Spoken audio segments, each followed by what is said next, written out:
No final do mês de maio, o povo colombiano vai às urnas para eleger o seu próximo presidente. O pleito acontece 2 meses após as eleições legislativas colombianas. Movimentos sindicais e movimentos de ativistas ambientais denunciam constantes ataques lá na Colômbia. Para falar sobre o pleito eleitoral que vai eleger o próximo presidente da Colômbia no final de maio, o Revista Brasil TVT conversa agora com Márcio Monzani, secretário regional da Uniamérica, que é o Sindicato Global, que vem falar com a gente aqui sobre o que vai acontecer na Colômbia, o que está acontecendo na Colômbia aí antes do pleito. Boa noite, Márcio. Prazer falar contigo. Seja muito bem-vindo. Boa noite. Obrigado novamente pelo convite para estar aqui com vocês. Prazer é nosso, Márcio. Márcio, a gente conversou contigo antes, né, no pleito legislativo, da situação. Inclusive, teve uma delegação de sindicalistas que esteve lá na Colômbia observando o pleito. A minha pergunta agora é, o que esperar na eleição presidencial do próximo dia 29 de maio? Qual a tua avaliação sobre isso? O que está acontecendo com a situação de momento na Colômbia? Que você pode falar para a gente?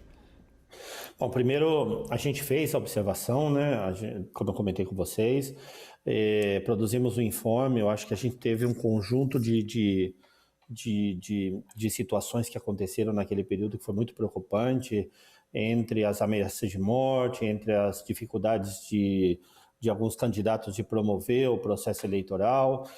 Quando nós estivemos na Colômbia, a gente teve a oportunidade de nos reunir com diferentes organizações, com candidatos dos assentos especiais da paz. Tivemos condições de conversar com candidatos do setor progressista, com organizações de direitos humanos, e no final da observação, algumas das nossas denúncias apareceram. A gente pode comentar um pouquinho isso mais adiante. Algumas daquelas preocupações que eles apresentaram, realmente nós pudemos observar durante o processo eleitoral. Agora, primeiro, e é interessante isso porque hoje saiu 2 pesquisas de intenção de voto, uma da revista Semana, que é uma revista importante da Colômbia, que demonstra que o candidato do progressismo, Gustavo Petro, está crescendo todas as semanas. Hoje ele tem 30% dos votos contra 22% do principal candidato de oposição. E o Centro de Estudos Geopolítico da América Latina demonstra que esse crescimento é um crescimento constante, e quando a gente observa só voto válido, hoje ele já tem quase 48%, e faltando 2 semanas, esses votos, um pouco mais de uma semana, poderia passar os 50%, ele ganhar ainda no primeiro turno.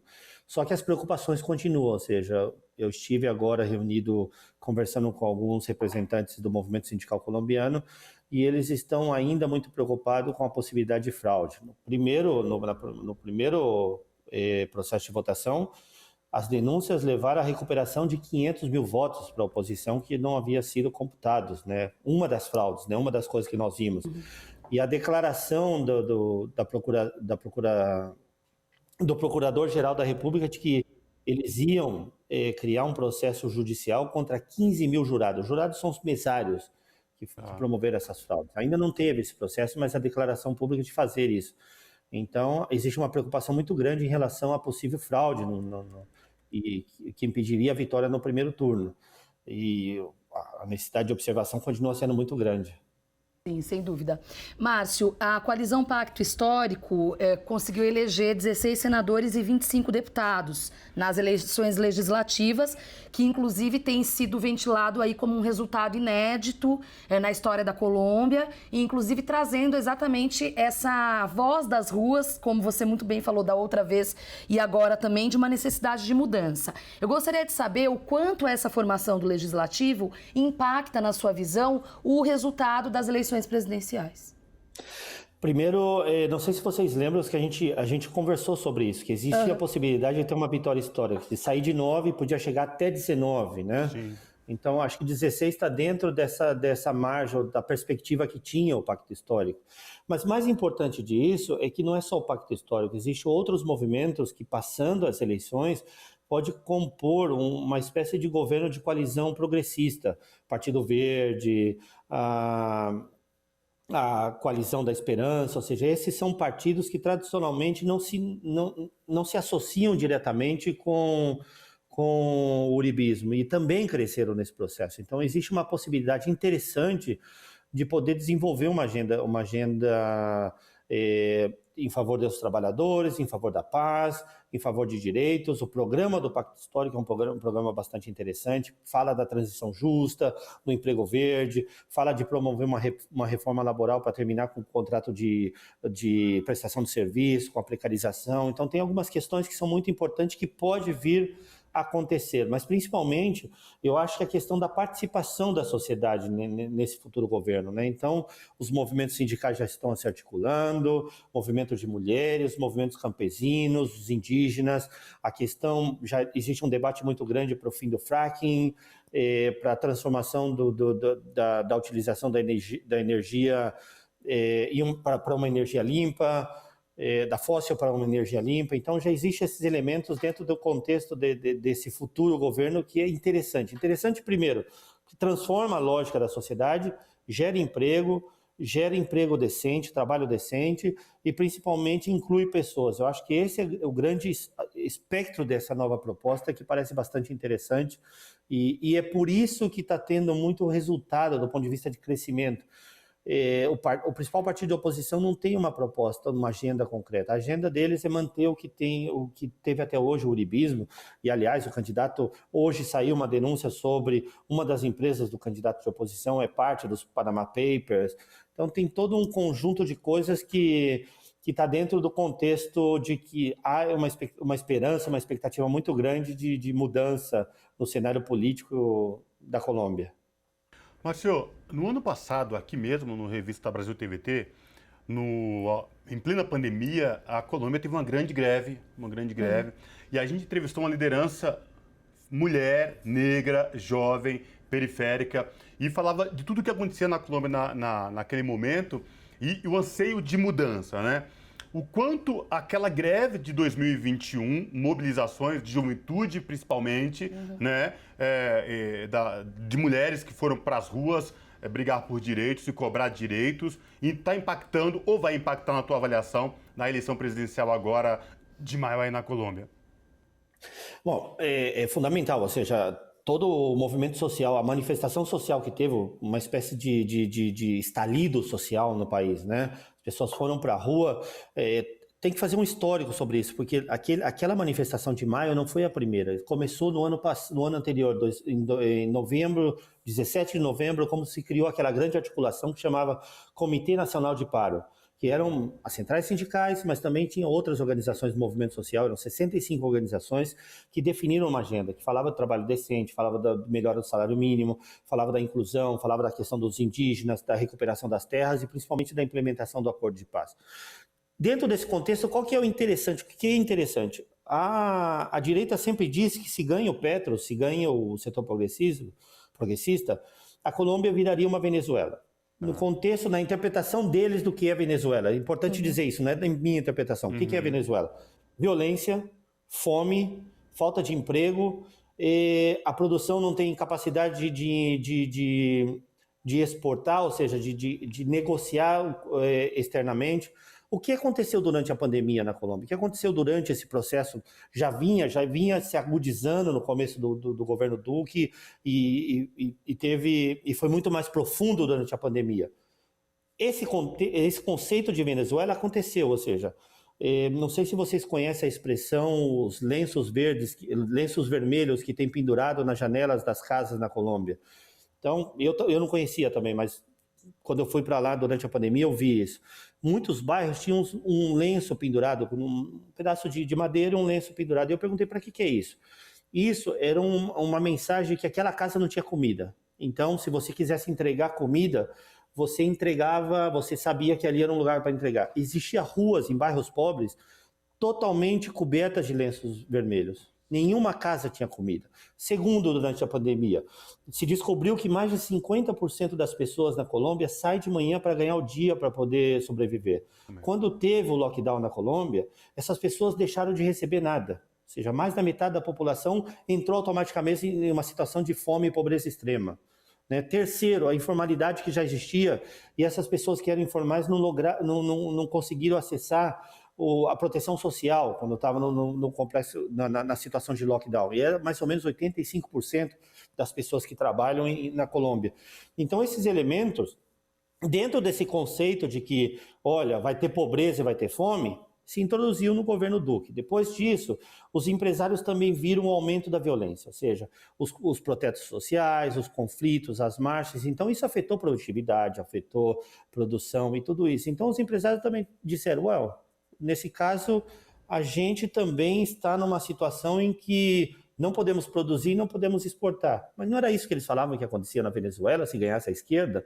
Então, esses elementos, que na verdade é um discurso retórico equivocado, porque quem produz isso normalmente é um governo que promove recessão, que promove informalidade, que promove mais brecha entre ricos e pobres, que é a direita, estava acontecendo nesse momento. Então as pessoas começaram a discutir, bom, se esse é o risco já está aqui, então a gente precisa buscar uma opção diferente.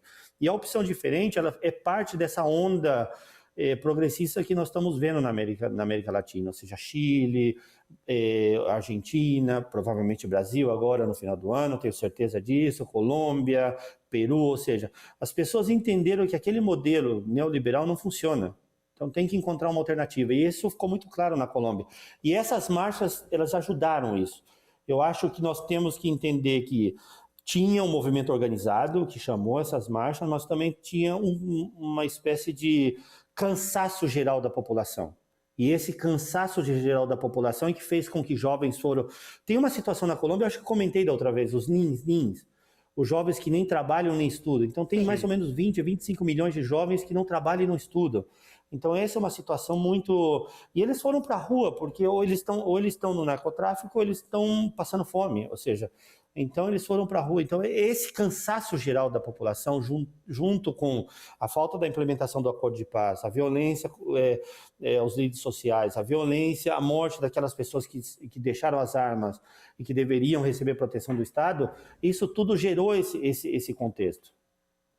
Sim. Márcio, eu queria falar um pouco agora do oponente principal aí do Gustavo Petro, o Federico Gutiérrez, o candidato aí apoiado, portanto, pelo Duque. Ele recentemente, até por ver que está nas pesquisas em desvantagem com relação ao Petro, falou sobre algumas medidas que ele implementaria caso vencesse sobre corrupção. É uma história de 40 anos de cárcere para os corruptos, enfim, isso me lembra muito os discursos eleitoreiros com relação ao combate à corrupção. Eu queria saber o quanto os colombianos se preocupam com a questão, com o debate da corrupção e, sobretudo, se esse tipo de narrativa pega na população tão cansada e buscando tanta justiça social. Eu acho que, primeiro, por um lado, a mídia tradicional ela está cobrindo muito esse tipo de declaração. Ou seja, a gente escuta todos os dias uma campanha permanente em favor do FICO, que eles chamam, né? Federico Gutiérrez, na mídia tradicional. Então, você escuta muito, muito isso, muito. Agora, por outro lado, ele deveria ser o primeiro a cumprir 40 anos, porque, como eu disse, hoje se apareceu que uma das empresas dele está envolvida com todo aquele escândalo do Panama Papers, e que tem uma empresa panamenha que é de bens e raízes, que assessorava os argentinos em como levar dinheiro para as Ilhas Virgens Britânicas, ou seja, uma coisa assim bem típica dos processos de corrupção. Então, acho que essa retórica ela tem sido destruída através das discussões da mídia alternativa, das redes sociais. Quando você olha as redes sociais, quando você olha o que estão falando as pessoas estão falando, esse é a mesma coisa que dizia o Duque, é a mesma coisa que diz o Uribe até hoje, só que eles não promovem aquilo que ele disse. Então, tem esse sentimento da população. Para você ter uma ideia, a própria revista Semana divulgou que mais de 50% da população, das pessoas na Colômbia, acham que o Petro ganha a eleição. Independente de votar nele, ele já sabe que o Petro ganha a eleição. Ou seja, ele já tem esse sentimento de que é momento de uma mudança. E não conseguiu convencer com esse tipo de retórica, que é muito parecida com a retórica que fizeram no Brasil, e que agora as pessoas viram que não é verdade isso, ou seja, que não muda... E na Colômbia eu acho que eles estão se adiantando, porque essa retórica que o Federico fez foi a mesma do Uribe, a mesma do Duque, ou seja, ele já vem de uma geração que tem esse mesmo discurso e que nada fizeram. Márcio, nas eleições legislativas, uma delegação de sindicalistas esteve lá como observadores. Na eleição presidencial do final de maio, dia 29, está se pensando também uma delegação de observadores de sindicalistas, como foi feito nas eleições legislativas ou não? Como é que vocês estão vendo essa possibilidade?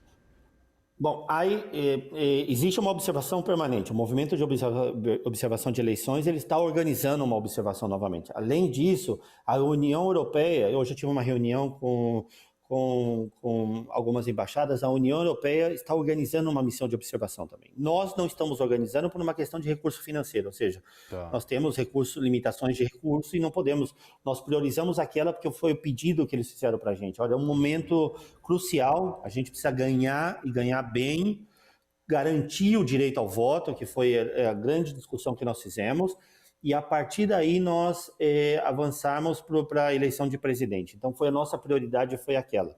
O que não implica que se algum dirigente sindical, algum sindicalista queira ir, a gente não pode construir a relação com o MOI. Eu tenho uma reunião, por exemplo, a próxima segunda-feira com a direção do MOI para ver como a gente pode ajudar nesse processo, não necessariamente organizando outra missão com aquele volume, 85 pessoas, 10 países do continente, mas a gente pode ajudar criando links e tudo demais. Não tem uma estrutura agora pensando em uma missão de dirigentes sindicais internacionais. O que nós estamos fazendo é apoiando em Colômbia nossos dirigentes sindicais que sejam parte dos observadores, dos 600, 700 observadores que tem MOI a nível nacional. E não sei se vocês querem que eu comente um pouco o que nós observamos, que tipo de trabalho nós fazemos. Era justamente o que eu ia perguntar. Bom, a missão ela não foi só o dia da eleição, então ela teve um antes, um durante e um depois, né? Então nós chegamos antes, nós fizemos reuniões com alguns grupos de organizações. A primeira delas foi os candidatos dos assentos especial de paz, que nós entendíamos que era uma preocupação muito importante. Nessa situação, nós vimos algumas irregularidades bastante importantes no processo de votação. Por exemplo, como esses candidatos são das zonas rurais e normalmente não se votava em essa região, eles tinham seus votos nas cidades. Então, eles tiveram que transferir esses votos para as zonas rurais. E não tinha um processo para eles fazerem isso. Mesmo os candidatos, nem as pessoas que votavam nele, nem eles tinham um processo para poder transferir. Não tinha lugar para votação, não tinha lugar para transferir o voto, que eles chamavam cabeceira de municípios. Não existia essas estruturas para que pudesse ser feito. Então, esse já foi o primeiro passo que impedia ser eleito e votar aí, né? Então, essa é a primeira situação com eles. Segunda, a inscrição. A terceira, as garantias. Eram pessoas muito pobres, então não receberam garantia financeira, garantia de participação. Uma região, não sei se vocês lembram que a semana anterior que a gente conversou, eu estava na região de Madalena, e aí nós vimos que teve uma ameaça de morte a esses candidatos. No dia da votação, nessa região, foi declarado pelos paramilitares objetivo militar de todo aquele que saísse a votar.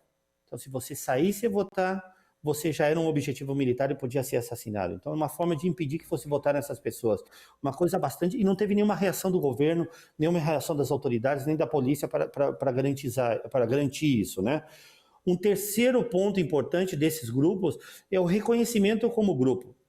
Nós tivemos uma reunião com um grupo de mulheres que participaram desse processo de paz, então deveriam participar como grupo de mulheres e não puderam se registrar como coletivo de mulheres. Tiveram que registrar como campesinas ou como ex-combatentes, mas não como coletivo de mulheres, que era como elas se identificavam e como elas discutiram o processo de paz. Então, se impediu também porque a vida política deles era como coletivo de mulheres, eles eram identificados, para ser votado era assim. Depois nós fizemos discussão com os candidatos de vários partidos do setor progressista, fizemos reuniões com eles e nos contaram um conjunto de coisas. Formulários, a forma que se preparou os formulários, as ameaças de morte que sofriam esses candidatos, a dificuldade de fazer campanha nas regiões que não eram dos grandes centros populacionais, compra de voto. Nos contaram um caso de igrejas evangélicas que estavam montando cestas básicas e levava a pessoa a votar, e depois que a pessoa votasse, e depois eu vou contar por que eles sabiam em quem votou, entregava a cesta básica para a pessoa. Olha que loucura isso, né? Então, e a auditoria do software, que é um elemento importante que a gente chegou a falar, nunca foi feita e continua sendo uma reivindicação importante para eles. 500 mil votos não computados é um número muito grande, não é? Não estamos só...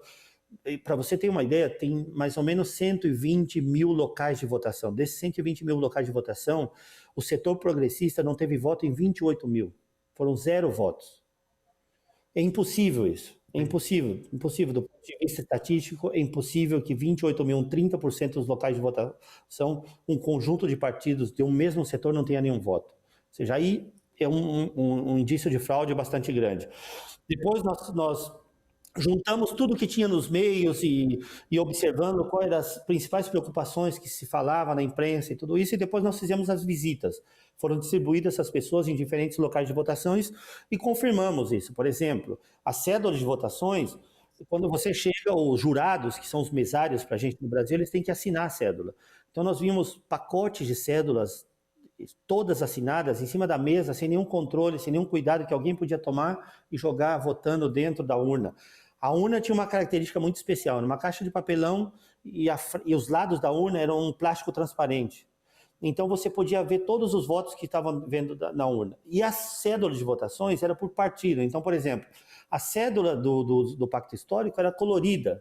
Então, toda vez que você jogava uma cédula colorida, você via que votou no Pacto Histórico. E não tinha, e além disso, o lugar de votação era exposto, você conseguia ver quem a pessoa estava votando. Eu mesmo visitei um lugar e falei, olha, esse está votando nesse candidato, está votando naquele. Era muito fácil ver isso. Para um grande centro como Bogotá, e o centro da cidade, que também a região periférica é um problema, isso talvez não seja tanto problema. Agora, Madalena, que declara como objetivo militar aquele que sai para votar, você acha realmente que alguém vai votar num candidato do setor progressista sabendo que estão olhando o que ele está fazendo? Não vai fazer isso, né? A intimidação. Então, e depois disso nós produzimos um informe. O informe ele trata dessas coisas que nós vimos, relata essas situações, né? Essas principais situações, além de outras, por exemplo, filas intermináveis em bairros pobres que sabia que os votos do setor progressista e principalmente o Pacto Histórico é muito grande, tinha filas de 3, 4 quarteirões. E na Colômbia é o seguinte, deu a hora, fecha o lugar de votação e aqueles que estão na fila não votam. Então, assim, uma situação que aconteceu em Miami, que a gente recebeu denúncia desde Miami, que o embaixador ele era irmão de uma candidata, então ele só estava deixando entrar votar no consulado quem ia votar para essa candidata. Olha que coisa de louco, né? Então, e chegou para a gente porque sabia que nós estávamos na Colômbia, então as pessoas começaram a enviar informação, olha, mas aqui nos Estados Unidos também estão cometendo fraude. Então, e aí a gente colocou algumas reivindicações nesse informe, que depois eu posso fazer chegar para vocês, não tem nenhum problema, que é a falta de informação e como você promover a melhor informação sobre o processo de eleição, principalmente em relação aos assentos especiais de paz. O horário de votação deveria ter algum tipo de flexibilidade para aquelas pessoas que estão na fila pudessem passar a votar. E eu tenho certeza que se tivesse flexibilidade, nós não íamos ter 3 quarteirões, porque eles iam garantir que todo mundo terminasse na hora. O fato dos 3 quarteirões era exatamente essa situação de que os jurados estavam manipulando o processo de votação para não ter voto. Como eu disse, 15 mil jurados estão sob a ameaça de receber um processo judicial por fraude. Ou bastante, seja, né? Tudo convergindo para, de fato, a comprovação de tentativas de fraude, né? E por isso tão importante o trabalho da observação, né, Márcio? Teve fraude, né? 500 mil votos são... Para que tenha uma ideia, isso representa... O Pacto Histórico teve 3 milhões e 600 mil votos, depois de recuperar os 500 mil. Então, 500 mil votos é quase 15%, 16% do total de votos do Pacto Histórico. Sim, ou seja, é muito grande. Muito significativo. Um número muito importante. Márcio, infelizmente nosso tempo se esgotou, mas a gente vai, óbvio, continuar acompanhando retomar esse papo. Márcio Monzani, secretário regional da Uniamérica, Sindicato Global, mais uma vez trazendo informações tão relevantes aí desse processo eleitoral na Colômbia. Márcio, obrigado e até uma próxima. Obrigado, Maria Tereza. Obrigado, Cosmo. Mais uma vez, obrigado por nos convidar a participar do programa e obrigado por levar uma mensagem dos trabalhadores todos os dias aí no Brasil. Um abraço. Abraço.